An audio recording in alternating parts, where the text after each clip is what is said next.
Ինչ է զգում մշակը, երբ երկար ամիսների քրտնաջան աշխատանքից հետո տեսնում է առաջին հասունացած պտուղը։ Դա պարզապես ուտելիք չէ, դա ապացույց է, որ իր աշխատանքը զուր չէր։ Այդ պտուղը քաջալերող դեր է կատարում նրա գործի մեջ։ Գործք առաքելոց 18-րդ գլուխ 5-ից 8-րդ համարներում գտնվող այս հատվածը հենց դրա մասին է, Աստծո տված պտուղների, որոնք եկան քաջալերելու Պողոսին, ծառայությունը շարունակելու համար այդ դժվար իրավիճակում։ Ամբողջ հատվածը 1-ից 18-րդ, 17-րդ համարները Աստծո քաջալերանքի մասին է։ Անցած մասում տեսանք քաջալերանքի առաջին կերպը, որը գործակիցներն էին Տիրոջից ծառայությունը շարունակելու համար, իսկ այսօր կուսումնասիրենք հատվածի երկրորդ մասը, որտեղ կտեսնենք քաջալերության երկրորդ կերպը, որով էլ Տերը քաջալերում է Պողոսին կանգ չառնելու եւ նա տալիս է պտուղներ նրա ծառայությունը շարունակելու համար։ Այսպիսով հատվածի թեմատիկ բաժանումը այսպիսին է, արդեն երկրորդ շաբաթն է, առաջինում 1-ից 4 համարներում տեսանք գործակիցներ ծառայության համար, Ակյուղասն ու Պրիսկիղան, եւ 5-ից 8-րդ համարներում կտեսնենք այսօր պտուղներ ծառայության համար, ծառայությունը շարունակելու համար։ Եվ հատվածի բաժանումը վերհիշելով անցնենք առաջ, 1-ից 4 համարներում Պողոսի համագործակցությունը տեսանք Ակյուղասի եւ Պրիսկիղայի հետ, Տերը հանդիպեցրեց նրանց, Պողոսը այնտեղ ունեցավ աշխատանք, մնալու վայր եւ սկսեց ապրել ու աշխատել նրանց հետ միասին։ Այնուհետև 5-ից 8-րդ համարներում, որ այսօր ուսումնասիրենք, Պողոսի քարոզչությունն ենք տեսնում եւ դրա արդյունքը։ Եկեք ընթերցենք այս հատվածը եւ մյուսները առանց ընթերցելու պարզապես կնայենք 5-ից 8-րդ համարները, 18-րդ գլուխ 5-ից 8-րդ համարները։ Եվ երբ Շիղան եւ Տիմոթեոսը եկան Մակեդոնիայից, մինչ այս Պողոսը աշխատում էր, եւ երբ Շիղան եւ Տիմոթեոսը եկան Մակեդոնիայից, Պողոսը հոգով մղված վկայում էր հրեաներին, թե Հիսուսն է Քրիստոսը։ Եվ երբ նրանք հակառակվում էին եւ հայհոյում, նա թափ տվեց հագուստները եւ նրանց ասաց. «Ձեր արյունը ձեր գլուխը, ես անպարտ եմ, այսուհետև հեթանոսներին պիտի գնամ»։ Եվ այնտեղից գնաց, մտավ մեկի տունը, որի անունը Հուստոս էր, մի աստվածապաշտ մարդ, որի տունը ժողովարանին կից էր։ Իսկ Կրիսպոսը, ժողովարանի գլխավոր ղեկավարը, Տիրոջը հավատաց իր ամբողջ ընտանիքով, եւ կորինթացիներից շատերն էլ լսելով հավատացին եւ մկրտվեցին։ Այնուհետև 9-ից 11-րդ համարներում Տերը գիշերային տեսիլքի մեջ Պողոսին գալիս եւ քաջալերում է, որպեսզի նա չլռի, չվախենա եւ շարունակի իր քարոզչությունը, բացատրելով, որ ես այնտեղ ժողովուրդ ունեմ շատ, որոնք պետք է լսեն իմ խոսքը եւ պետք է դարձի գան։ Որից հետո արդեն վերջին մասում տեսնում ենք Տիրոջ պաշտպանությունը, ինչպես 9-ից 11-ում քաջալերեց եւ խոստացավ, որ Պողոսի հետ կլինի եւ ոչ ոք իր վրա չի հարձակվի իրեն վնասելու համար, 12-ից 17-րդ համարներում տեսնում ենք արդեն դատարանում կանգնած Պողոսը եւ ինչպես է աստվածային միջամտությամբ Աստված այնպես շրջում իրավիճակը, որ ովքեր դեմ էին դուրս եկել Պողոսին, նրանք են հայտնվում ամոթալի վիճակում եւ Տերը պաշտպանություն է ցույց տալիս Պողոսին։ Այսպիսով հատվածի գլխավոր միտքը վերհիշենք եւ անցնենք առաջ։ Տերը քաջալերում է շարունակել ծառայությունը, որպեսզի իր ժողովուրդը ունենա հնարավորություն ավետարանը լսելով հասնել փրկության։ 9-10-րդ համարները հատվածի գագաթնակետն է, զարգացումն է, որտեղ որ Տերը ցույց է տալիս Պողոսի ծառայության նպատակը ինչը պետք է լինի։ Նա հույս է տալիս, քաջալերում է նրան խոստանալով արդյունք, ասելով, որ ես ունեմ այստեղ ժողովուրդ։ Հատվածում մենք այսօր մի փոքր անդրադարձ անելու ենք նախասահմանության թեման բավականին ակնհայտ երևում է։ Այսինքն ժողովուրդ, որ արդեն կան, պարզապես Պողոսը չգիտի, բայց Տերը գիտի եւ նրան քաջալերում է, որպեսզի նա չդադարի, շարունակի իր ծառայությունը, որպեսզի իր ժողովուրդը հնարավորություն ունենա լսելու ավետարանը եւ գալու փրկության։ Եվ այս հատվածում տեսնում ենք 4 կերպ, որոնցով Տերը քաջալերում է իր ծառաներին, որպեսզի նրանք շարունակեն իրենց ծառայությունը։ Քանի որ անցած մասում առաջին միջոցն ենք տեսել քաջալերության, որ Տերը տալիս է ծառայության համար անհրաժեշտ միջոցներ, այսօր կտեսնենք երկրորդ միջոցը, Տերը, ինչպես է Տերը քաջալերում շարունակելու ծառայությունը, տալիս է առաջընթաց ծառայությանը, եւ 5-ից 8-րդ համարներում տեսնում ենք 3 կերպ, թե ինչպես է Տերը առաջընթաց տալիս ծառայությանը։ Նա տալիս է առաջընթաց երեցների նվիրվածության միջոցով, ծառայության ուղղության փոփոխությամբ եւ նորադարձներով։ Նայեք 5-րդ համարին, որտեղ կտեսնենք առաջին կերպը՝ երեցների նվիրվածությունը որպես միջոց ծառայության առաջընթացի համար։ Երբ Շիղան ու Տիմոթեոսը Մակեդոնիայից եկան, Պողոսը տրվեց քարոզին, հրեաներին վկայելով, որ Հիսուսն է Քրիստոսը։ Տերը հոգած անհրաժեշտ միջոցները Պողոսին տալով հրաշալի գործակիցներ, բնակության վայր եւ աշխատանք, որը մեծ քաջալերություն ու նշան էր Պողոսի համար շարունակելու իր ծառայությունը Կորինթոսում։ Տերը տալիս է նաեւ նվիրվածություն այստեղ ծառայության առաջընթացի համար։ Նայեք համարին, որտեղ Ղուկասը գրում է, թե ինչ եղավ, երբ Շիղան ու Տիմոթեոսը եկան Կորինթոս եւ միացան Պողոսին։ Երբ եկան, Պողոսը տրվեց քարոզին։ Այստեղ նկարագրվում է Պողոսի նվիրվածությունը եւ դրա տարբեր կողմերը։ Տրվեց բառը հունարեն սյունեխո բառն է, որի իմաստն է նվիրվել, զբաղված լինել ինչ որ բանով, կլանված լինել, տարված լինել։ Ստացվում է, որ Պողոսն իրեն ամբողջությամբ նվիրեց քարոզչությանը։ Նա ամբողջովին կլանված էր իր ծառայությամբ եւ մեր առօրյա խոսակցականով եթե ասենք, կասենք իր ուշքն ու միտքը քարոզելն էր։ Հետաքրքիր է նաեւ այս բառի ժամանակաձևի նշանակությունը, որ իմպերֆեկտով է գրված, որը մատնանշում է այս գործողությունը տևական էր։ Նա շարունակ գտնվում էր այս վիճակում, ներքին եռանդով բռնված Աստծո խոսքից եւ տրված քարոզչությանը։ Նա շարունակ իրեն նվիրում էր քարոզելուն։ Սա կամային եւ գիտակցված որոշում է, քանի որ մինչ Շիղայի եւ Տիմոթեոսի գալը նա աշխատում էր եւ քարոզում էր շաբաթ օրերին։ Իսկ երբ նրանք եկան, նա տրվեց քարոզին։ Սա շատ տրամաբանական է եւ իմաստուն Պողոսի կողմից, քանի որ երբ Շիղան եւ Տիմոթեոսը եկան, Պողոսը հնարավորություն ստացավ ամբողջ ժամանակով ծառայության անցնելու։ Ինչ եք կարծում, ինչու հենց այդ ժամանակ նա կարողացավ։ Շիղան ու Տիմոթեոսը գալով բերեցին նաև գումարներ, որպեսզի Պողոսը կարողանար տրվել քարոզչությանը։ Եվ նվիրվածության մեկ դրսևորում այստեղ տեսնում ենք այս եղբայրներին նայելով։ Նրանք այնքան նվիրված են, որ ծառայել են Բերիայի նորաստեղծ եկեղեցում, Պողոսը թողել էր այնտեղ, եթե հիշում եք, հոգ են տարել նորադարձների համար, հիմա էլ եկել են Պողոսին օգնելու եւ իրենց ներկայությամբ, եւ նաեւ ֆինանսական միջոցներով։ Եթե հիմա ասեք, բայց մենք համարում չենք տեսնում ինչպես են ֆինանսական միջոցներ բերել, Պողոսը գրում է Կորինթացիս նամակում, երկրորդ Կորինթացիս 11:9-ում գրում է այսպես. «Եվ երբ ձեզ մոտ էի Կորինթացիներին ասում, նույնիսկ կարիքի մեջ լինելով, ձեզնից որևէ մեկին բեր չեղա, որովհետև իմ կարիքը Մակեդոնիայից եկած եղբայրները հոգացին։ Ամեն կերպ առանց ձեզ վրա բեր լինելու ինքս ինձ պահեցի ու կպահեմ»։ Նաև Փիլիպեցիս նամակում է Պողոսը գրում 4:15-ում ասում է. «Դուք ինքներդ էլ Փիլիպեցիներ գիտեք, որ ավետարանի քարոզության սկզբում, երբ Մակեդոնիայից ելա, ոչ մի եկեղեցի մասնակից չեղավ ինձ հետ տալու եւ ստանալու մեջ, բացի ձեզանից»։ Փիլիպեն Եվրոպայի առաջին եկեղեցին էր, որտեղ Լիդիան դարձի եկավ, հիշում եք։ Այս հրաշալի եղբայրների Կորինթոս գալը հնարավորություն տվեց Պողոսին ունենալու ազատ ժամանակ ավելի շատ։ Եթե նախորդ համարում Պողոսը քարոզում էր միայն շաբաթ օրերին եւ մյուս օրերը աշխատում էր, վրանագործ էր,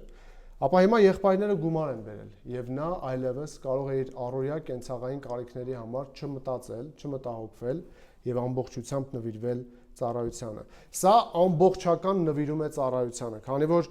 աշխատանքը ժամանակային առումով սահմանափակում էր Պողոսին, իսկ հիմա այլևս չկա այդ ժամանակային սահմանափակումը։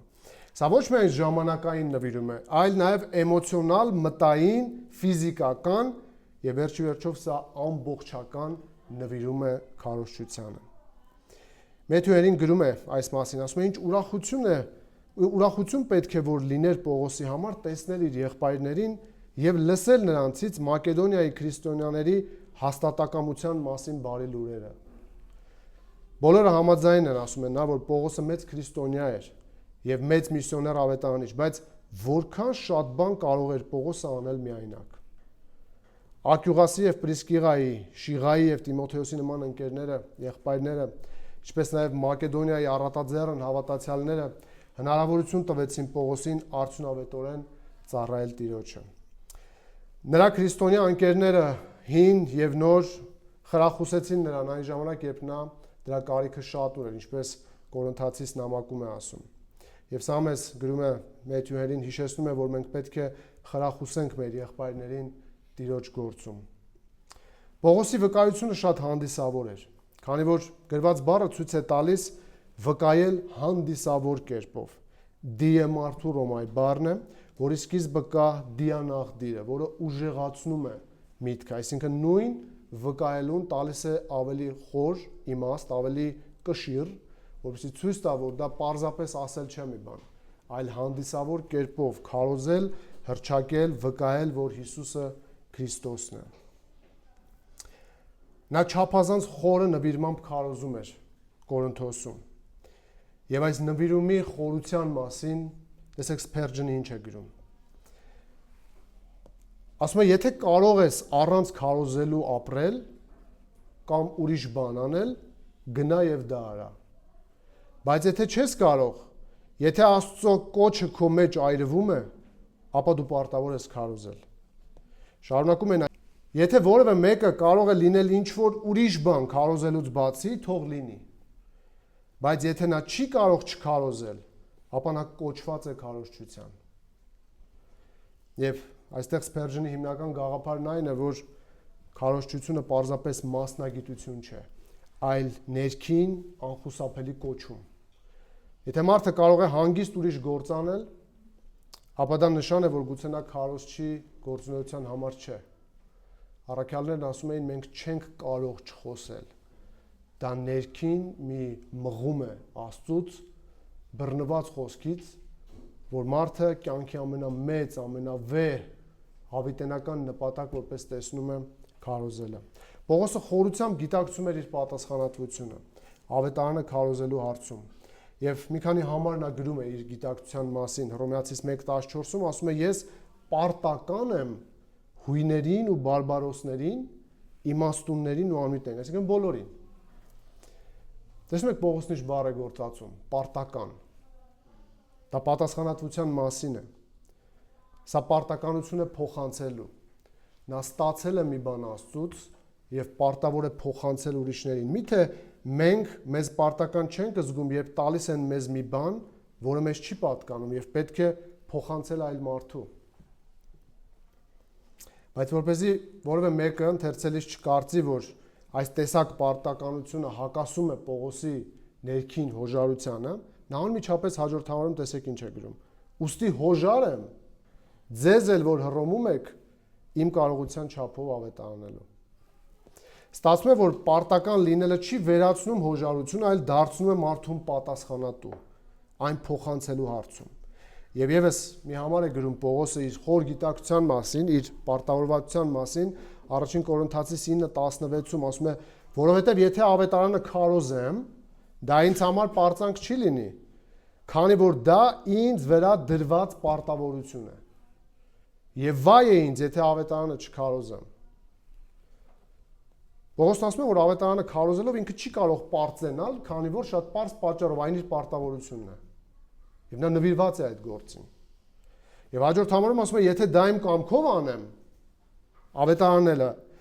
վարձ կունենամ։ Իսկ եթե ոչ, ապա դա ինձ Տիրոջից վստահված տնտեսություն է։ Այսինքն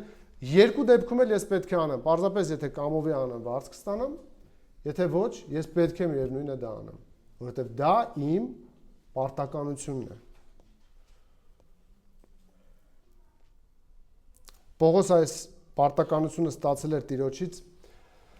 Դամասկոսի ճանապարհին եւ Գործք առաքելոց 9:15-ում մենք կարդում ենք, որ Տերը Անանիային ասում է. «Գնա, որովհետեւ նա ինձ համար ընտրյալ անոթ է,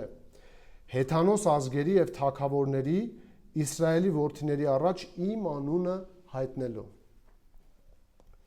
Այսպիսով Պողոսն ընդունել էր Տիրոջից իրեն վստահված պատասխանատվությունը։ Նա գիտակցորեն ամեն օր քարոզում էր ավետարանը, նա տրված էր ավետարանի քարոզչությանը։ Պողոսը եղբայրների գալով ամբողջությամբ կենտրոնանում է, կլանվում է ծառայությամբ եւ սկսում է քարոզել։ Եվ մինչ գործակիցների գալը նա ստիպված վրանագործությամբ էր զբաղվում, բայց հիմա ամբողջովին կլանված է խոսքով եւ քարոզչությամբ։ Սա ցույց է տալիս, որ Աստծո տված նախորդ քաջալերանքը, գործակիցները նպատակ ունի քարոզիչներին ազատելու առօրյա աշխատանքից մասամբ կամ ամբողջությամբ,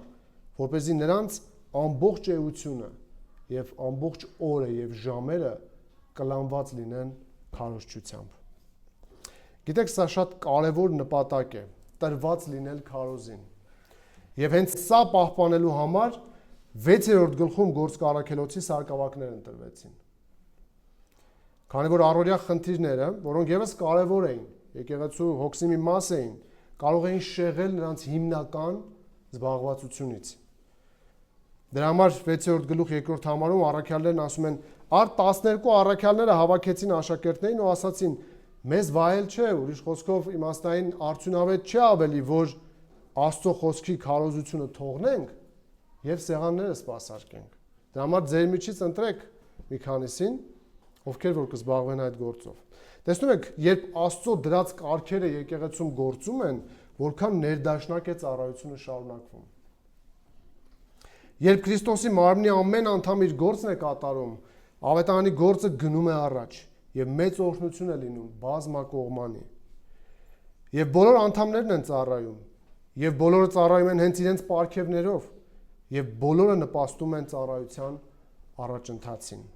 Եվ օրհնություն է լինում եւ իրենց համար, եւ ծառայողների համար, եւ լսողների համար, եւ փառավորվում է Աստված։ Արդյոք իմաստուն ու զարմանալի չէ մեր Տիրոջ դրած կարգերը իր եկեղեցում։ Տեսնում եք, ինչ ճշգրտությամբ է աշխատում Քրիստոսի մարմինը, երբ բոլորն իրենց գործն են կատարում։ Պողոսը այս մեխանիզմը նկարագրելու գեղեցիկ բառեր է օգտագործում Եփեսացիս 4:15-16-ում, որպեսզի մեզ կարողանա հասկացնել ինչ ազդեցություն ունի մարմնի յուրաքանչյուր անդամը մյուսի վրա, երբ իր տեղում է։ Եփեսացիս 4:15-16 ասում է. «Այլ սիրո մեջ ճշմարիտ լինելով ամեն բանով աճենք դեպի նա, որ գլուխն է, դեպի Քրիստոսը, որից ուշադիր լսեք, ամբողջ մարմինը միասնական ու ներդաշնակ բոլոր հոդերի օգնությամբ յուրաքանչյուր անդամի ներգործության չափով աճում է ինքն իրեն սիրո մեջ հաստատելու համար»։ Տեսնում եք, ինչ լեզու է գործածում Պողոսը, մարմնի լեզու, հոդերի, հյուսվածքների բառապաշար, որպեսզի կարողանա ներկայացնել յուրաքանչյուր անդամի դերը, նշանակությունը, կարևորությունը համաչափ գործելու եւ մարմնին օգուտ տալու համար։ Հարց ինչ վիճակում է հովիվներից նվիրվածությունը։ Որքան ժամանակով ենք կարողանում ծառայել։ Տրված ենք միայն աշխատանքին, թե ունենք հնարավորություն ամբողջությամբ նվիրվելու քարոզչությանը։ Գիտեք, մեղք չէ քարոզել եւ աշխատել, համատեղել։ Դրա մասին մենք խոսեցինք անցած անգամ։ Եվ ովքեր աշխատում են, կարող են նաեւ համատեղել ծառայության հետ, եթե չկա հնարավորություն, բայց եթե կա եկեղեցի, եթե կան անդամներ, ուրեմն պետք է այս կարիքը աստիճանաբար լրացվի, որ քարոզիչները կարողանան տրվել ամբողջ ժամանակով քարոզչությանը։ Ես հիմա չեմ խոսում կոնկրետ մեր համայնքի մասին, այլ խոսում եմ ինչ ասում է Սուրբ Գիրքը իր եկեղեցու համար, եւ մեր համայնքին մենք շուտով կանադառնանք։ Աստված այնպես է սահմանել, որ ավետարանը քարոզողները ապրեն ավետարանից։ Կորինթացիս 9, առաջին Կորինթացիս 9:13-14, որտեղ Պողոսը խոսում է քարոզչի ծառայության սկզբունքների մասին։ Սրանք ուղիղ կապված են նրա նվիրվածության աստիճանի հետ։ Քարոզչի իրավունքների, ծառայությունների մասին, կարգերի մասին։ Եվ ցանկանում է հասկացնել, որ Աստված կարգել է այնպես, որ ավետարանին ծառայողները իրավունք ունեն ապրուստի միջոցներ ակնկալելու հենց իրենց ծառայության դիմաց։ Առաջին Կորինթացիս 9:13-14 Չգիտեք, որ նրանք, ովքեր տաճարում են գործում, տաճարից են սնվում, իսկ նրանք, ովքեր զոհասեղանին են սպասավորում, զոհասեղանից են բաժին ստանում։ Նույն կերպ էլ Տերը հրաման տվեց ավետարանը քարոզողներին ավետարանից ապրել։ Աստորեն սա հրաման է Տիրոջից։ Տերն այսպես է կարգել եւ որքան էլ իսկական եւ հոգեվոր հովիվների համար դժվար է խոսել ֆինանսի մասին, մյուս կողմից էլ պետք է խոսել ժամանակին եւ եկեղեցուն ուսուցանելու համար։ Այսպիսով սա սկզբունք է, որ սահմանել է Տերը, հրաման է տվել, որ ավետարանը քարոզողները ապրեն ավետարանից։ Եվ եղբայրները այստեղ կատարում են դա, գալիս են, բերում են միջոցներ, որպեսզի Պողոսը ամբողջությամբ կարողանա տրվել ծառայությանը։ Նաև հետագայում կորինթացիներն էլ սովորեցին ու ունեցան հոժարություն տալու կարիքի մեջ եղող այլ եկեղեցիների, ինչպես Պողոսն է նշում, բայց Պողոսը իր անձնական կարիքի համար չէր վերցնում կորինթացիներից։ Երկրորդ Կորինթացիս 9:1-2-ում գրում է Պողոսը. Ինձ համար ավելորդ է սրբերին մատուցվող օգնության մասին ձեզ գրել, քանի որ գիտեմ ձեր հոժարությունը, որով էլ մակեդոնացիների առջև պարծենում եմ ձեզնով։ Աքայացիներն անցյալ տարվանից պատրաստ են։ Ձեր եռանդը շատերի համար խթան եղավ։ Կորինթացիները բավականին եռանդուն էին, հոժարություն ունեին ուրիշ եկեղեցիներին օգնելու, բայց Պողոսը դեռևս իր անձնական կարիքների համար չէր վերցնում իրենցից գումար։ Իսկ ինչու չէր վերցնում։ Որովհետև մարդիկ կարող էին մեկնաբանել, որ Պողոսը նվիրված է ֆինանսի համար։ Հավատարիմ չէ։ Եվ դրա համար Պողոսը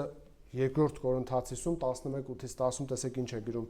Ուրիշ եկեղեցիների կողոպտեցի եւ ապրուստ վերցրի ձեզ ծառայելու համար։ Եվ երբ ձեզ մոտ էի, նույնիսկ կարիքի մեջ լինելով ձեզնից որևէ մեկին բեր չեղա, որովհետև իմ կարիքը Մակեդոնիայից եկած եղբայրները հոգացին։ Ամեն կերպ առանց ձեզ վրա բեր լինելու ինքս ինձ պահեցի ու կպահեմ։ Ուշադիր լսեք։ Իմ մեջ եղած Քրիստոսի ճշմարտությամբ ասում եմ, որ իմ այս պարծանքն Աքայայի կողմերում ինձնից չեն խլի։ Որտեղ ամբողջ այդ շրջանում ինքը աշխատել էր եւ իր կարողություններով, իր վաստակած գումարով ծառայել էր, որևէ մեկ այդ պարծանքը իրենից չէր կարող խլել։ Ճիշտ է, սուտ քարոզիչների եւ որովայնի համար ապրող քարոզիչների պատճառով լուրջ խնդիրներ են առաջանում եկեղեցիներում, խախտվում է մարդկանց հոգեվոր մտածելակերպը,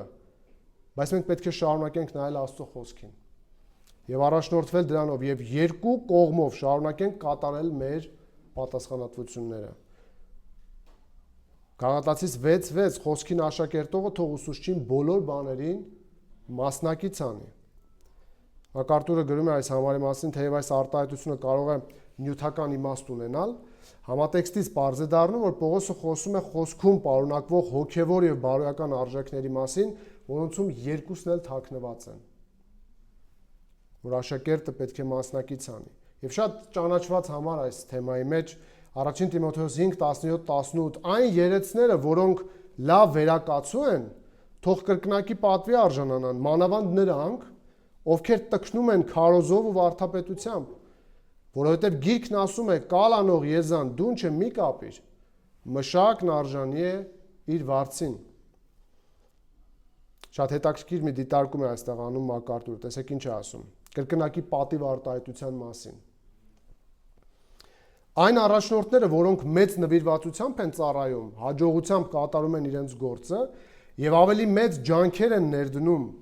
արժանի են իրենց համայնքի կողմից ավելի մեծ գնահատանքի։ Սակայն այս արտահայտությունը կրկնակի չի նշանակում, թե նրանց պետք է կրկնակի վարձատրություն տալ մյուսների համեմատ, այլ քանի որ նրանք արժանի են պատվի, նրանց վարձատրությունը պետք է լինի ավելի առատաձեռն։ Այս համարում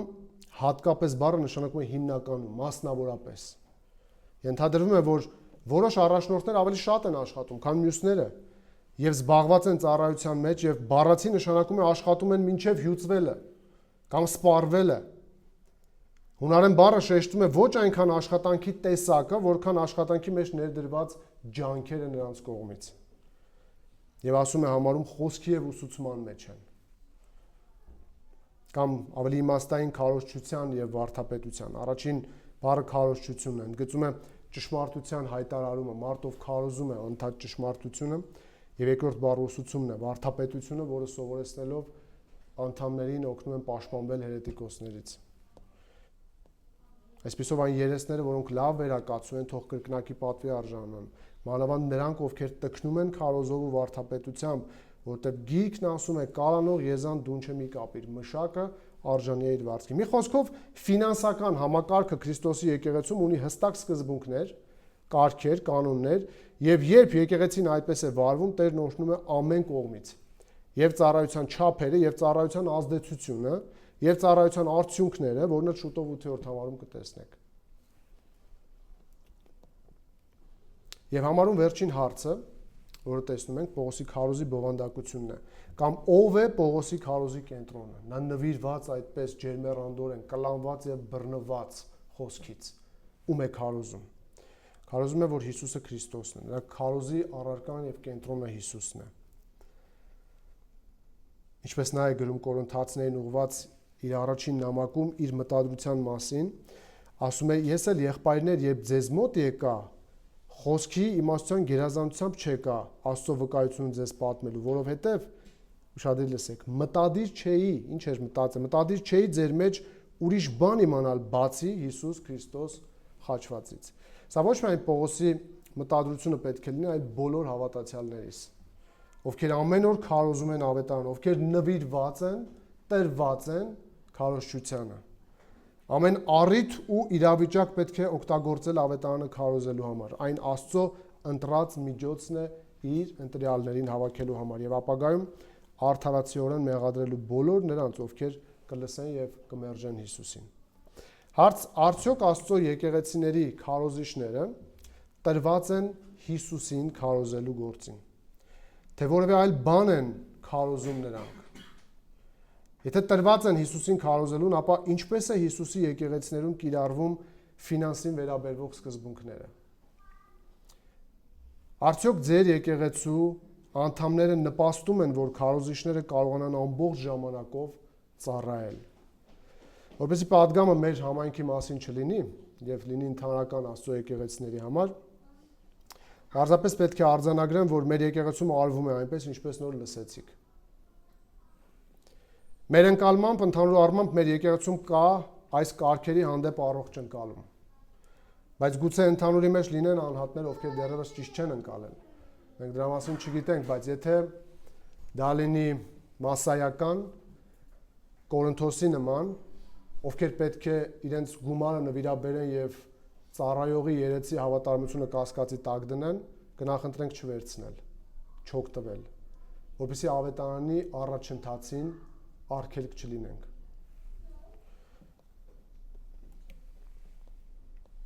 Փառք Տիրոջը ձեզ համար, սիրելիներ, յուրաքանչյուրիդ համար, որ ծառայում եք ձեր կարողություններով նույնպես, քանի որ դրանով Տերը մեծ հնարավորություն է ստեղծում, որ ես եւ եղբայրները կարողանանք շատ քիչ ժամանակ տրամադրել կողմնակի աշխատանքին եւ մեծ ժամանակ ներդնել քարոզելու համար, որ դուք այստեղից լսեք, որ Հիսուսին են քարոզում։ Դրա համար կոչ բոլորիս, սիրելի եկեղեցի, եկեք շարունակենք հավատարիմ լինել մեր պարգևի եւ ծառայության մեջ։ Շարունակեք ձեր նյութական միջոցներով Տիրոջը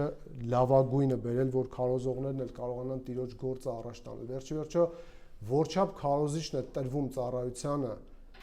ձեր նվիրատվությունների միջոցով, նույնչափ դուք մասնակից եք լինում այդ ծառայությանը։ Ֆիլիպպեցիս նամակում Պողոսն այդպես է ցույց տալիս։ Այսպիսով ծառայության առաջընթացի համար Տերը տալիս է նվիրվածություն, նվիրված երեցներ, որպեսզի մեծ թափով ու ողջ ժամանակով քարոզվի ավետարանը։ Քանի որ որքան առատ սերմանվի խոսքը, այնքան առատ էլ հունձք կլինի։ Այսպիսով Տերը ծառայության առաջընթացի համար տվեց նվիրվածություն, տվեց նվիրված երեցներ եւ օգնականներ, այս դեպքում Պողոսը երեց, եւ մյուս համարներում եւս տեսնում ենք մի կարևոր գործոն, որը նպաստում է ծառայության առաջընթացին։ Նվիրված երեցները օրհնություն են, սիրելիներ։ Ես գիտեմ, որ դուք աղոթում եք մեզ համար եւ աղոթեք ոչ միայն մեզ, այլ նաեւ աշխարհում Տիրոջ եկեղեցում բոլոր այն ճշմարիտ երեցների համար, ովքեր որ ծառայում են Տիրոջ եւ ոչ թե որովայնի համար, ինչպես Պողոսը կասեր։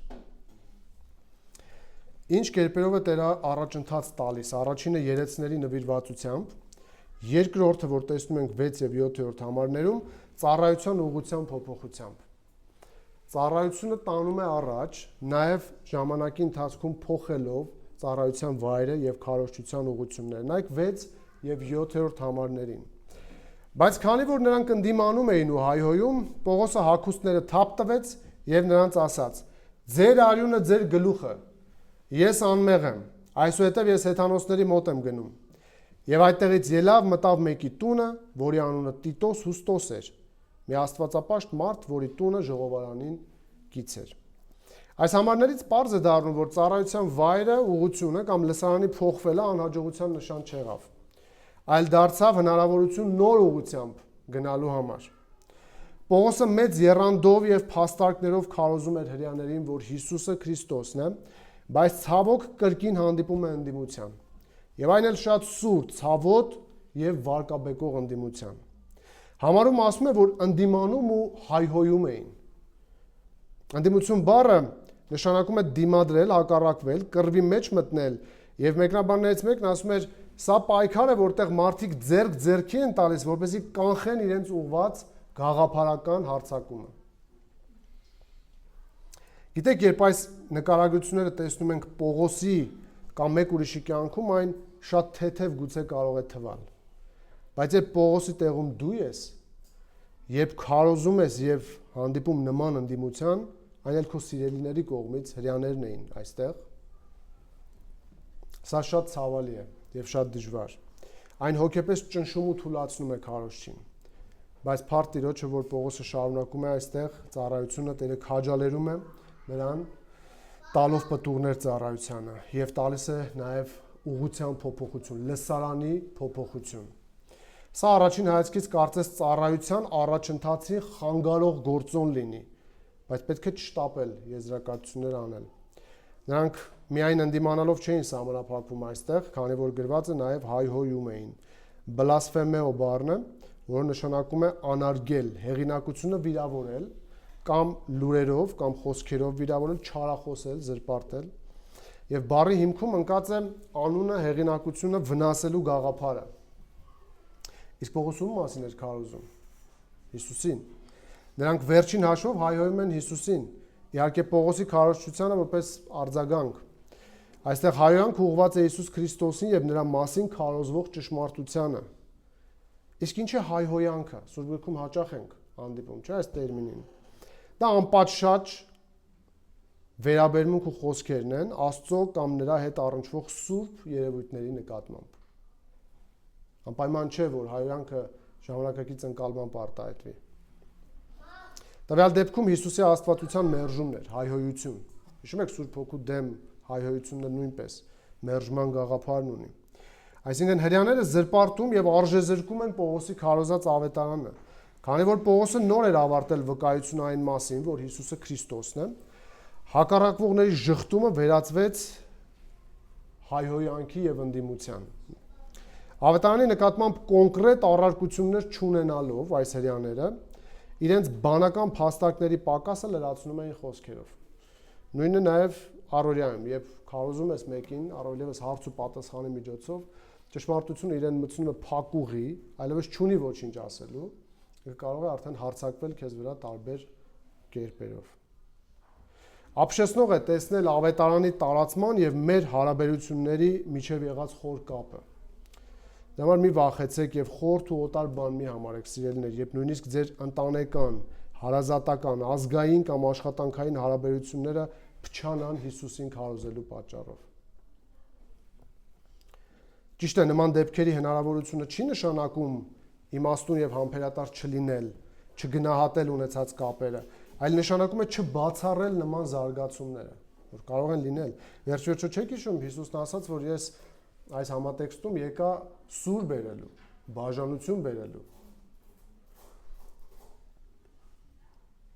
Նման սուր ու նվաստացնող արձագանքին նայելով Պողոսն էլ իր արձագանքն է տալիս նրանց անհավատությանն ու ընդդիմության։ Ինչ է անում Պողոսը, նայեք համարին։ Նա չի շարունակում համոզել նրանց, խնդրել, աղաչել կամ սակարկումների գնալ, նա պարզապես կատարվածի ողջ պատասխանատվությունը դնում է նրանց վրա։ Նայեք շարունակությանը։ Պողոսը հագուստները թափ տվեց եւ նրանց ասաց. «Ձեր արյունը ձեր գլուխը, ես անմեղ եմ»։ Պողոսը մեղադրում է իր լսարանին եւ նրանց անհավատության մերժման ողջ պատասխանատվությունը դնում է հենց նրանց ուսերին։ Եվ այստեղ նույնիսկ սիմվոլիկ ժեստով եւ խոսքով եւ կատարված քայլերով հնչեցնում է մեղադրանքներ։ Տեսեք, նախ Պողոսը արարքով է ցույց տալիս իր ասելիքը,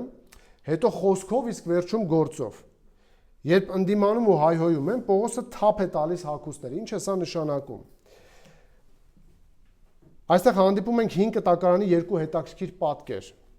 Հագուստ թափ տալը դատաստանի արարք էր, որ ասում էր դուք հնարավորություն ունեցաք, բայց հիմա այն անցավ։ Դա նման է այն իրավիճակին, երբ մենք կարող ենք ասել, որ մենք լվանում ենք մեր ձեռքերը։ Նեհեմիայի գրքում կա հրաշալի օրինակ։ 5-րդ գլուխ 13-րդ համար ասում է Նեհեմիան. «Եվ ես թափ տվեցի իմ հագուստը եւ ասացի. Աստված ամեն մարդու այսպես թափ տա իր տնից ու իր աշխատանքից, ով որ այս խոսքը չպահի, եւ նա այսպես թափ տրվեց եւ դատարկ կլինի»։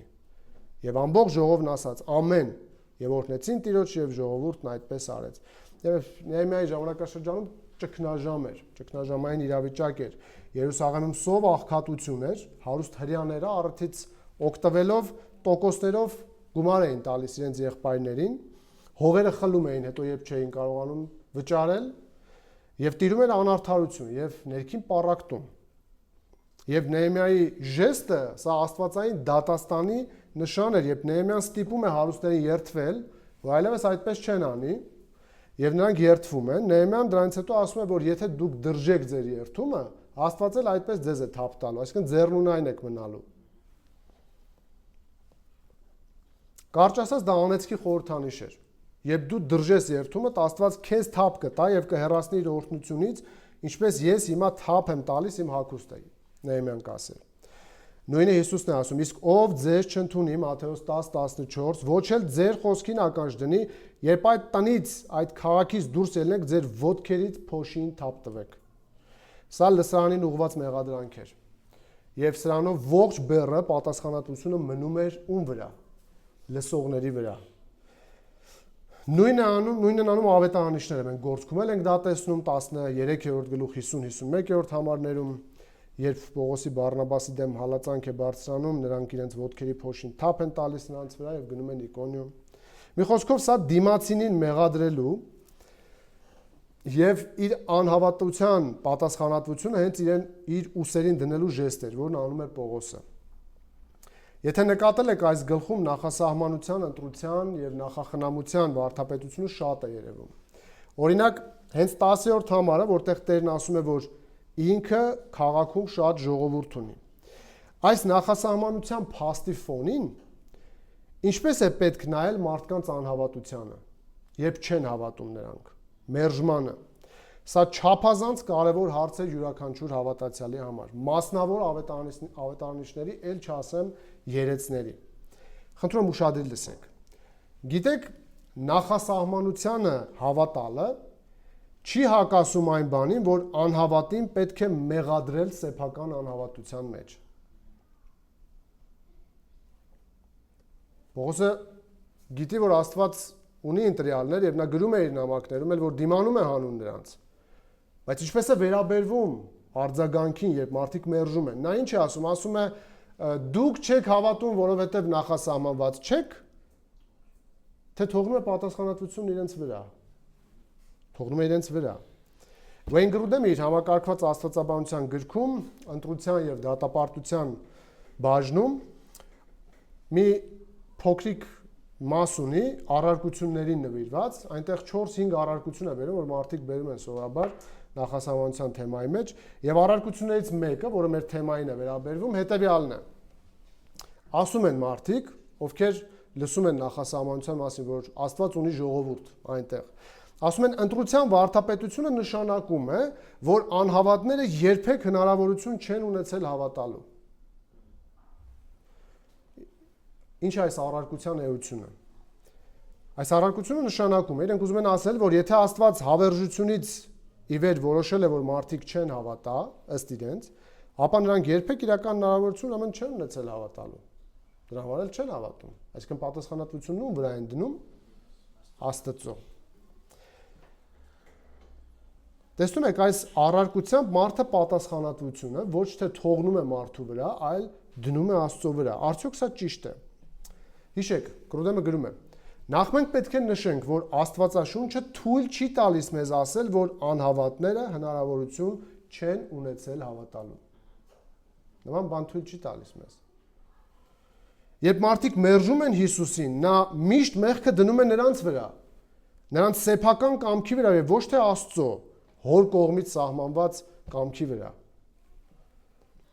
Մեկ-երկու օրինակ նայեք Սուրբ գրքից, որ պատասխանատվությունը թողնում է մարդու վրա։ Մատթեոս 23:37 Հիսուսն ասում է. «Քանի անգամ ուզեցի հավաքել քո որդիներին եւ դուք չկամեցաք»։ Չի ասում, որովհետեւ դուք սահմանված չէիք։ Կրկին Հիսուսն է ասում իրեն մերժողներին Հովհաննես 5:40-ում. «Դուք չեք ուզում գալ ինձ մոտ, որպեսզի կյանք ունենաք»։ Ում վրա է պատասխանատվությունը։ Նույնն էլ անում է Պողոսը։ Նրան ուժ է տալիս այն, որ Տերն ունի ժողովուրդ, բայց դա նրան իրավունք չի տալիս մերժողներին չմեղադրելու։ Նա ողջ բեռը, ողջ պատասխանատվությունը նրանց անհավատության դնում է նրանց վրա։ Նա մեղադրում է նրանց, ասելով, որ դուք ունեիք հիմա հնարավորություն, բայց դուք մերժեցիք այն։ Հետո նա փոխում է իր ուղղությունը։ Նրանց մերժումը ստանալուց հետո, գնալով դեպի հեթանոսները։ Չնայած Պողոսին կարծում եմ հիշում եք, գիտեք, որ նա հեթանոսների առաքյալ էր, բայց չէր դադարում իր հայրենակիցներին շարունակ քարոզել։ Այնպես որ հիշեք, որ նախասահմանությանը հավատալը չի հակասում այն բանին, որ անհավատին պետք է մեղադրել սեփական անհավատության պարագայում։ Այսպիսով հрьяաների մերժումը առիթ է հանդիսանում, որ Պողոսը փոխի քարոզելու ուղղությունը եւ գնա հեթանոսներին։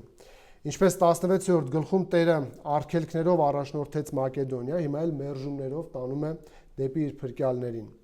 Պողոսն ասում է նաև ձեր արյունը ձեր գլուխը։ Եվս մի բեռ, որ դնում է նրանց ուսերին, սա ինչ է նշանակում։ Սուրբ գրքում ձեռքերին արյուն ունենալը նշանակում է, որ դուք պատասխանատվություն եք կրում մեկ ուրիշի մահվան համար։ Քանի որ հավատարիմ չեք եղել նրան զգուշացնելու հարցում։ Այս պատկերը գալիս է քաղաքի պարիսպների վրա գտնվող պահակից, որի, այո, խնդիրն էր զգոն մնալ եւ զգուշացնել մոտալուտ վտանգի մասին։ Եզեկիելի մարգարեության մեջ 3-րդ գլուխ 17-ից 21-ում այսպես է ասում Տերը. «Մարդու որդի, ես քեզ դետ եմ դրել Իսրայելի վրա, երբ խոսք լսես իմ բերանից, նրանց զգուշացրու իմ կողմից։ Երբ ես ամբարշտին ասեմ անպատճառ պիտի մեռնես, դու նրան չզգուշացնես եւ չխոսես ամբարշտին, զգուշացնելով իր չար ճանապարհից, որպեսզի ապրի, այն ամբարիշտն իր անօրենության պատճառով կմեռնի, ուշադիր լսեք, բայց նրա արյունը քեզնից կպահանջեմ»։ Իսկ եթե զգուշացնես ամբարշտին, եւ նա հետ չդառնա իր ամբարշտությունից եւ իր չար ճանապարհից, նա իր անօրենության պատճառով կմեռնի, բայց դու կազատես քո կյանքը։ Տեսնում եք երկու կողմի պատասխանատվությունը։ Եվ Պողոսն է պատասխանատու քարոզելու իրենց, եւ նրանք են պատասխանատու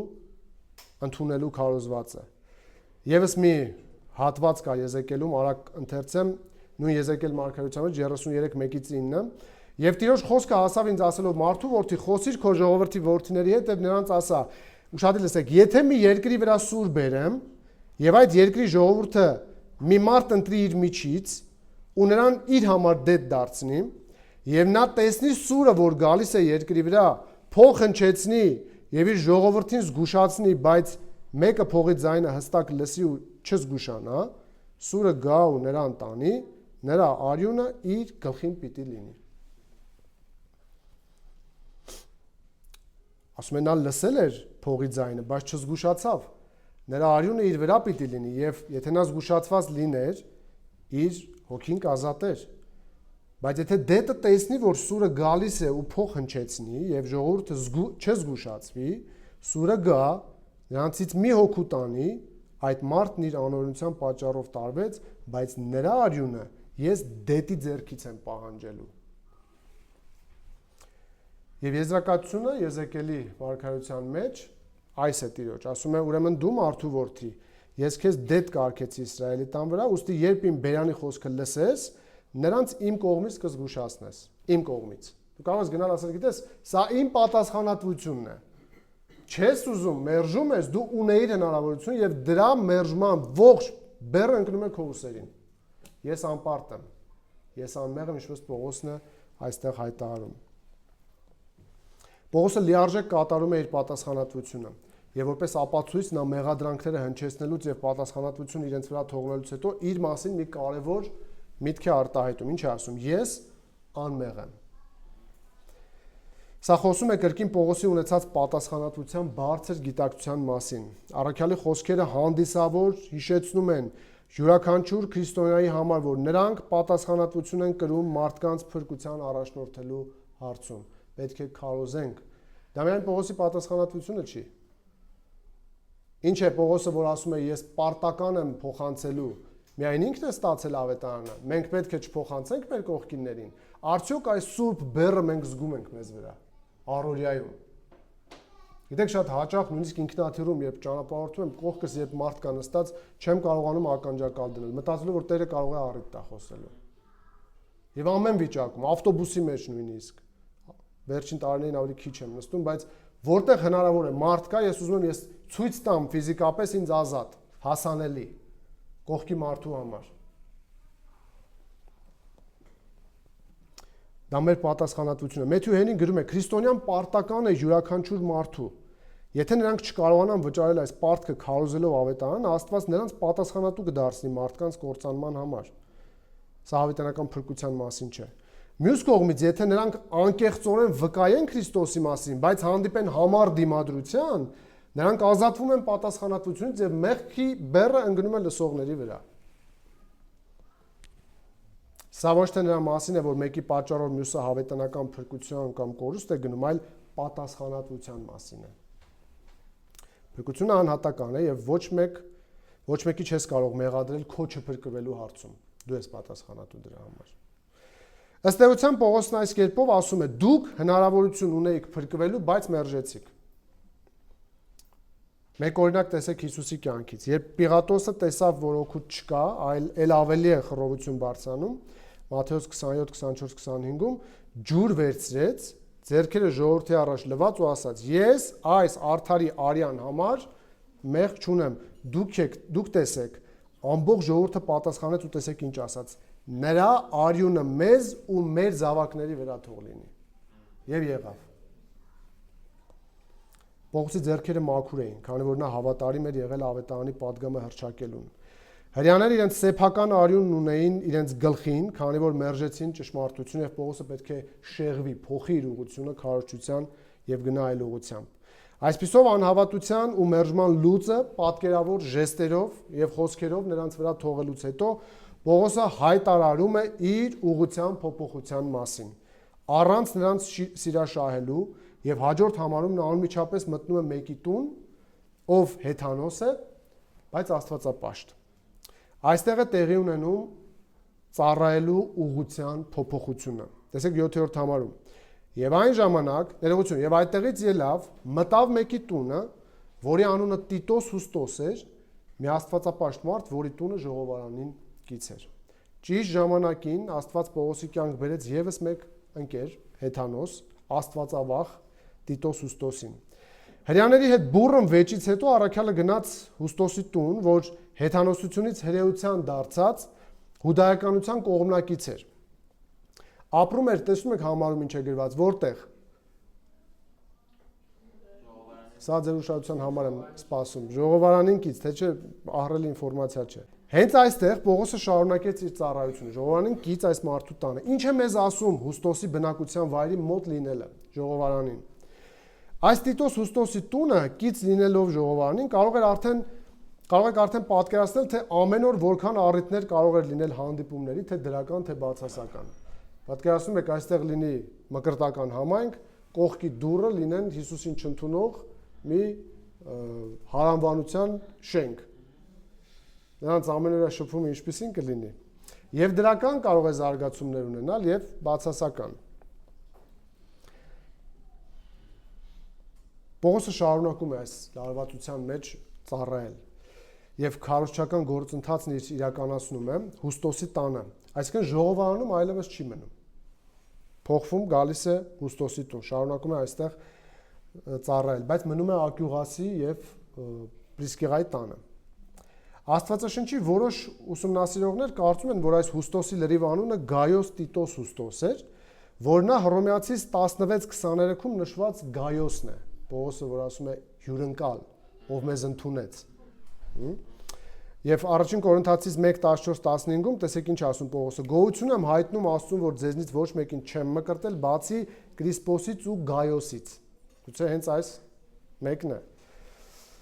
Պողոսը հեռացավ ժողովարանից, սկսեց Տիտոս Հուստոսի տունը օգտագործել որպես իր քարոզչության վայր,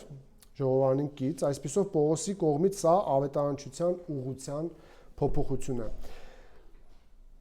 Հեղինակներից մեկը Wiersbe-ին գրում է, սա անշուշտ իմաստուն որոշում էր Պողոսի կողմից, քանի որ դա նրան հնարավորություն տվեց շարունակական կապ հաստատել հրեաների եւ հեթանոսների պրոզելիտների հետ։ Եվ արդյունքում նույնիսկ ժողովարանի գլխավոր կառավարիչը դարձի եկավ հաջորդ համարում։ Կարևոր եզրակացություն, լսեք։ Ավետարանչական ուղղությունը փոխելու համար նշան է ծառայում ավետարանի շարունակական մերժումները։ Երբ շարունակական մերժումներ են լինում, դա նշան է, որ դու պետք է փոխես ուղղությունը։ Եվ դա նշան չէ, որ քո ծառայությունը չհաջողեց։ Դա նշան է, որ Տերը քեզ ուղղորդում է այլ տեղ։ Չէ՞ որ մի քանի համար հետո ասում է, որ ես ունեմ, ժողովուրդ ունեմ։ Քեզ նույնիսկ արգելքներով ես առաջնորդում եմ այնտեղ։ Նման դեպքում իմաստուն որոշում է գնալ այն վայր կամ փոխել ուղղությունը, որտեղ որ քեզ չեն լսում, գնալ այնտեղ, որտեղ որ քեզ լսում են։ Սա ցույց է տալիս, որ ընդդիմությունները ոչ թե կասեցնում են ավետարանի երթը, այլ ուղղորդում հաջորդ կանգառ, որտեղ Տերը ունի ժողովուրդ։ Այս միտքը մենք գործք առաքելոցում հաճախ ենք տեսնում։ Օրինակ, այս համատեքստին ամենամոտը երկու օրինակ բերեմ ձեզ, 16-րդ գլխում անգիր նույնիսկ հիշում եք Սուրբ Հոգու արգելքները, ինչպես Մակեդոնիա ուղղորդեց արգելքներով, բայց երկու անգամ փորձեցին, չստացվեց, բայց Սուրբ Հոգին ուղղորդում էր իրենց այնտեղ։ Մեր հատվածից բացի, որտեղ տեղի է ունենում ուղղության փոփոխություն, հենց հաջորդ 19-րդ գլխում եթե նայեք, տեսնում ենք Եփեսոսում, երբ չեն հավատում եւ վատաբանում են Պողոսի վարդապետության, նա բաժանվում է։ Նայեք Գործք 19:9։ Իսկ երբ ոմանք համառեցին, սա արդեն Եփեսոսում է, ու չհավատացին ժողովրդի բազմության առաջ նրանց վարդապետությունը վարկաբեկելով, նա բաժանվեց նրանցից, աշակերտներին առանձնացրեց եւ ամեն օր խոսում էր ոմն Տյուրանի դպրանոցում։ Այսպեսով ուղղության փոփոխությունը այդքան էլ վատ բան չէ։ Իսկ ինչու է շատ երեցներ մանիպուլացնում։ Երբ իրենց վարդապետությունը չես ընդունում, ասում ես, որ ծուռ է, եւ ոչ իրենք են փոխվում, ոչ թույլ են տալիս դու առաջ գնաս, ինչ անես։ Կամ դու ճշմարտությունը կիմանաս եւ կբաժանվես, կամ քո զգայարանները մանիպուլացնելով քեզ կպահեն որպես տրուկ։ Այսպիսով ավետարանի առաջընթացի համար Տերը տալիս է նաեւ ուղղության փոփոխություն։ Քանի որ իր ծրագիրն անկասելի է, նա ունի ժողովուրդ եւ նրանք պետք է լսեն, իսկ մերժողներն էլ չեն ազատվելու պատասխանատվությունից։ Ուշադիր լսեք, մենք պետք է հետևենք Տիրոջ առաջնորդությանը, քանի որ ապագա փրկյալների տեղը միայն նա գիտի։ Մենք չգիտենք նրանք որտեղ են։ Ուղղության փոփոխությունը լիարժեք տրամաբանական է։ Տերը ճանաչում է նրանց, որ իրենն է եւ գիտի նրանց տեղը։ Հիսուսն էլ հիշում եք եկավ իր առաքելության նպատակն ինչ էր՝ փնտրելու եւ փրկելու կորածին։ Իսկ մենք չգիտենք, դրա համար էլ ուղղության փոփոխությունը անխուսափելի է եւ հնարավոր է ավետարանչական կյանքում։ Սա այնքան հանճարեղ ծրագիր ու հերթականություն է, որ Տիրոջ մեջ է ամփոփված միայն։ Որ Պողոսը նույնիսկ մտորելիս այս մեխանիզմի հերթականության մասին, ինչպես է հրեաների մերժումը ծառայում հեթանոսների փրկության, ինչպես է հեթանոսների փրկությունը ազդում, որ հրեաները փրկվեն, վերջում հասնում է այն աստիճանի, որ ասում է հետեւյալը. ով Աստծո մեծության, իմաստության եւ գիտության խորություն, ինչքան անզննելի են նրա դատաստանները եւ անզննելի նրա ճանապարհները։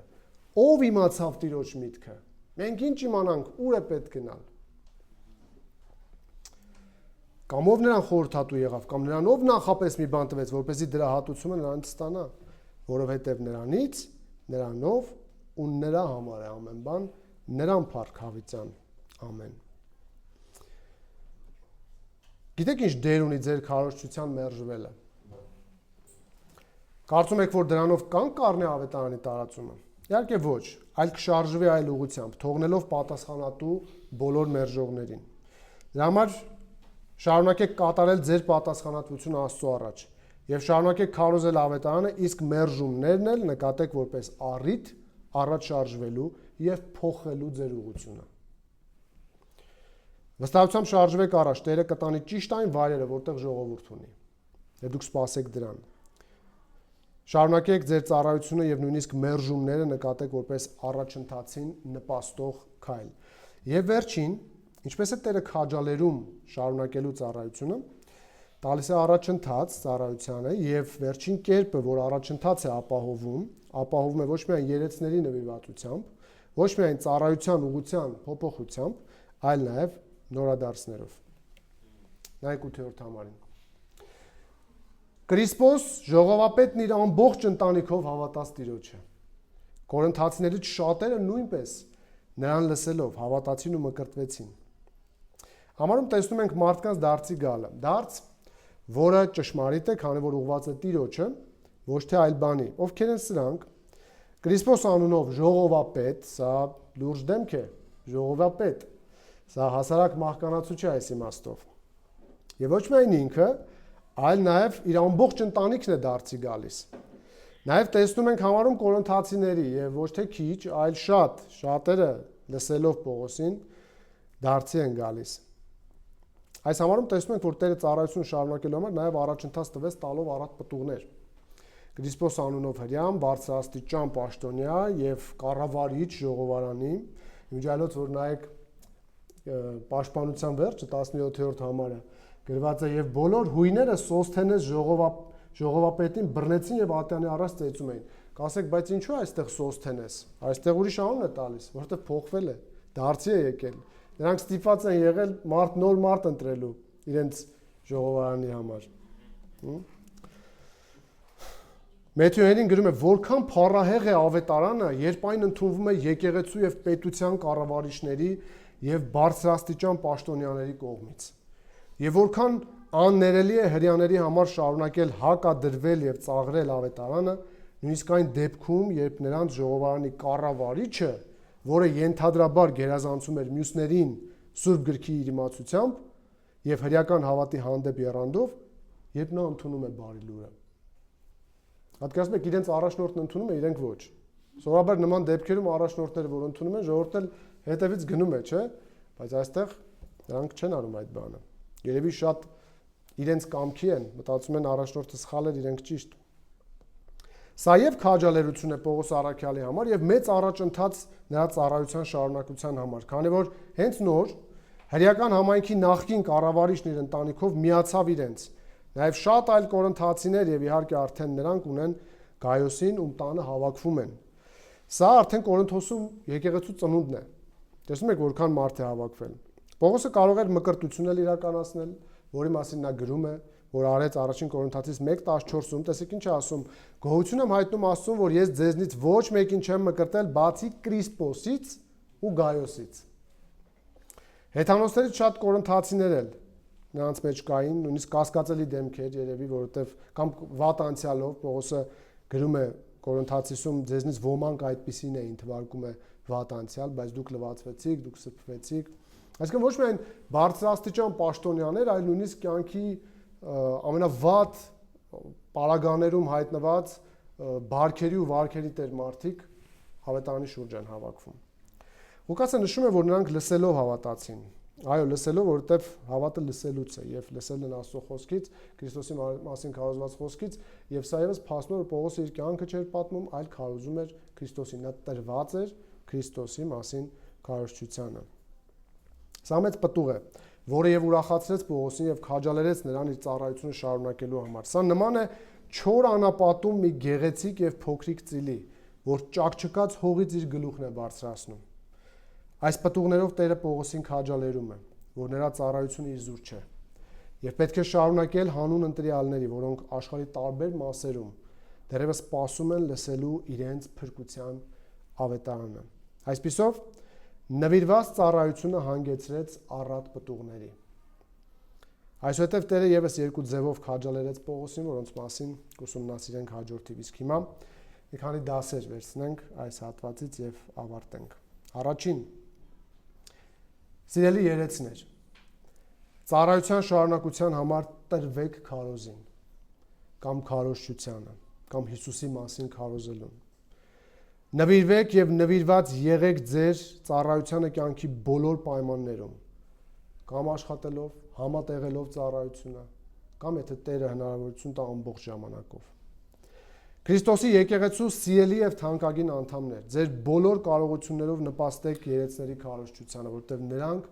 տանում են առաջ ավետարանի քարոզչությունը։ Ցույց տվեք եւ բարոյական աջակցություն, եւ ֆիզիկապես մի լուծ վերցրեք, որ նրանք ավելի շատ ժամանակ ունենան նվիրվելու խոսքին եւ աղոթքին։ Եղբայրները երբեմն հարցնում են մեզ շաբաթվա ընթացքում ինչ կարող ենք անել։ Եվ եթե նույնիսկ մի փոքրիկ բեռ մեկը վերցնում է, հավատացեք, մի քանի ժամ մենք ավելի կարողանում ենք տրամադրել քարոզին։ Նույնիսկ մեկ այցելություն, որ անեն, մեկ հեռախոսազանգ, մեկ մի քայլ, չգիտեմ, կենցաղային նույնիսկ։ Բայց դրանք օգուտներ են, դրանք ժամանակ են ավելացնում, որ մենք կարողանանք տրվել խոսքին։ Եթե ունեք աշխատանք եւ վաստակում եք ըստ Աստծո դրած կարգերին, նվիրաբերեք ծառայության համար, քանի որ դրանք նպաստում են ծառայության շարունակությանը։ Գիտեք, շատ եկեղեցիներ կան, հենց դադարում է իրենց գործունեությունը հենց ֆինանսի պատճառով։ Ժողովուրդը այդպես էլ չի սովորում նվիրաբերել։ Եվ երեցները եւ անդամները թող շարունակեն իրենց ծառայությունը ըստ Աստծո տված կոչումների եւ դրած կարգերի։ Սա կօգնի մարմնի համաչափ աճին եւ ընթացքին։ Երկրորդ, մի հուսահատվեք մերժումներից, քանի որ դրանք կարևոր նպատակներ են իրականացնում։ Ավետարանը փոխանցեք բոլորին։ Սա յուրաքանչյուր քրիստոնյայի պատասխանատվությունն է Տիրոջ առջև։ Մի վախեցեք լսարանների փոփոխվելուց, քանի որ այդպիսով Տերը ուղղորդում է ավետարանը դեպի իր ժողովուրդը, ովքեր սպասում են իրենց փրկության բարի լուրին։ Սովորեք աստվածաբանություն, որպեսզի ճիշտ արձագանքեք մարդկանց թե մերժումներին եւ թե հավատի դրսևորումներին։ Եվ վերջին երրորդ, ուրախացեք Աստծո տված պտուղներով եւ քաջալերվեք, քանի որ դա Տիրոջ ներկայության եւ աշխատանքի տեսանելի արդյունքն է։ Քաջալերվեք այն հավատացյալներով, ովքեր ոչ միայն հավատում են խոսքով, այլ գործով էլ հնազանդվում են Հիսուսին, մկրտվելով եւ իրեն հետևելով։ Եթե Տերը մեզ քաջալերում է մեր ծառայությանը առաջընթաց տալով, ապա եկեք ամբողջ ուժով շարունակենք ծառայել Հիսուսի ավետարանի տարածմանը, չէ՞ որ եթե այս կյանքը դեռ շարունակվում է պահվել, դա միայն նրանց համար է։ Եվ գլխավորը, Տերը քաջալերում է շարունակել ծառայությունը, որպեսզի ժողովուրդը ունենա հնարավորություն ավետարանը լսելով հասնել փրկության։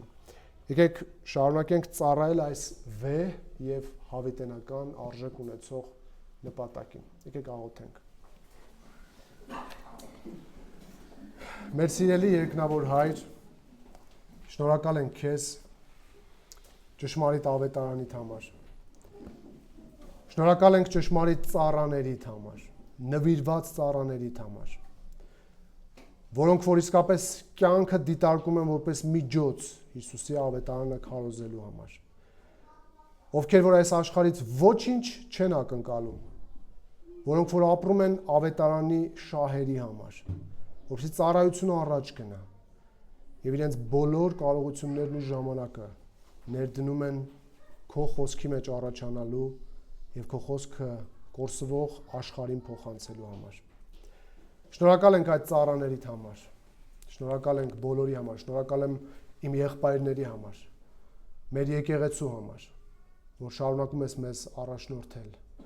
Փառք քեզ մեր ժողովրդի համար, որ նվեր ես տվել մեզ, ովքեր որ իրենց լավագույնն են անում քարոզիչ եղբայրների ուսերից բեռը գցելու համար։ Շարունակիր առատորեն օրհնել քո շնորհքի ճոխությամբ, լրացնել բոլորի կարիքները եւ աճեցնել հոգեորապես եւ մտքով, այնպես եւ տանես այնտեղ,